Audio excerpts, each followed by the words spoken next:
السلام عليكم البنات، كي دايرين؟ لاباس؟ كنتمنى تكونوا بخير وعلى خير. مرحبا بكم في كوزينه رنيم. اليوم غادي نقدم لكم واحد الوصفه، يعني واحد الصلصه ديال الكروفيت اللي سميتها بيل بالاسبانيوليه. كنتمنى تعجبكم. وبسم الله نبداو بالمقادير. هنايا عندي واحد القالي ديال القمرون على حسب الكميه اللي متوفره عندكم. عندي شويه القزبر ومعكنوس، القزبر كتر من المعكنوس. وعندي هنايا التحميره، ثومه بودر، وعندي شويه ديال الفلفل الاسود وملحه. والسير ديال هاد الصلصه خص الكمون يكون حبوب. وهنايا عندي هنايا واحد فص ديال الثومه كبير، وملعقه ديال الليمون، والصلصه الطماطم الجاهزه. نبداو بسم الله على بركه الله. غادي نوجدوا الشرموله ديالنا.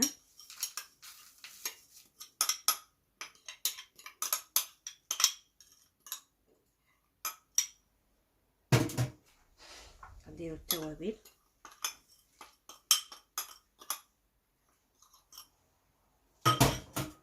غادي ندير واحد ملعقه ديال الليمون.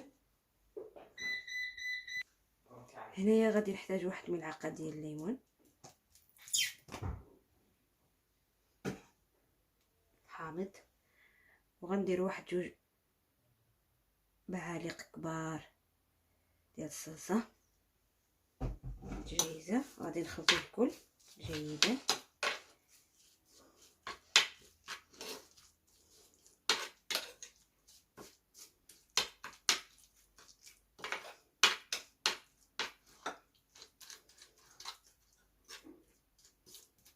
غنضيفو الكروميط ديالنا.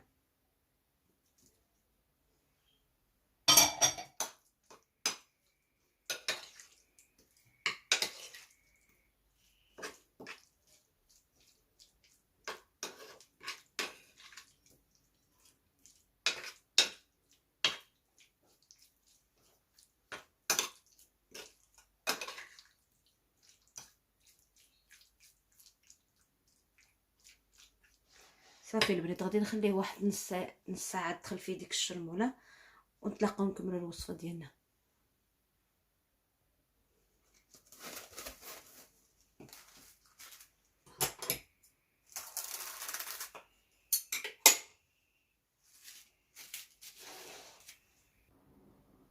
صافي هنايا البنات عندي واحد 2 مطيشات كبارين محكوكين، غادي نديروهم فوق البوطه يطيبوا. غادي نضيف عليهم واحد قليل ديال الزيت. استعملت زيت الزيتون البنات.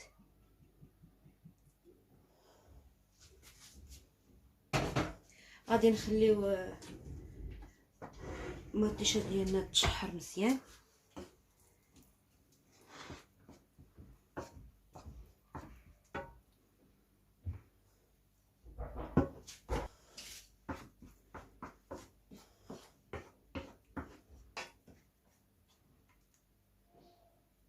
غادي نشحروا المطيشه ديالنا مزيان.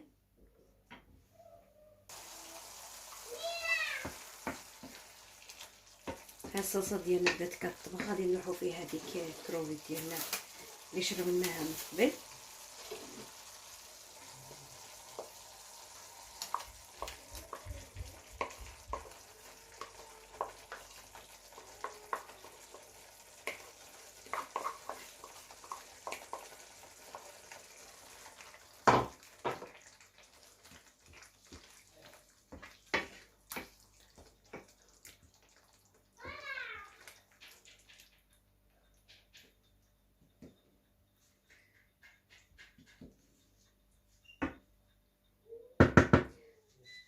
غادي نخليوها طيب،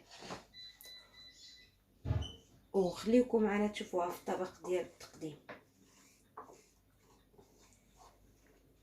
فهنا البنات بعد ما بدات كتغلي معنا مزيان، غادي نضيف ليها واحد ملعقه من الصلصه الجاهزه.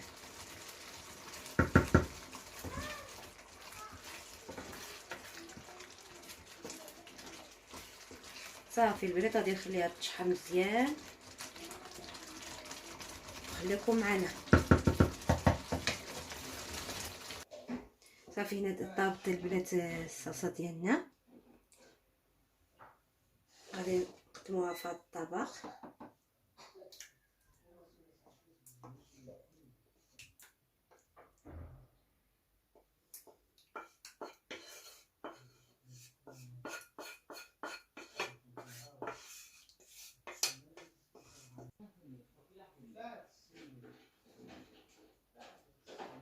كنزينوها بشويه ديال المعكنوس وبالصحه والراحه.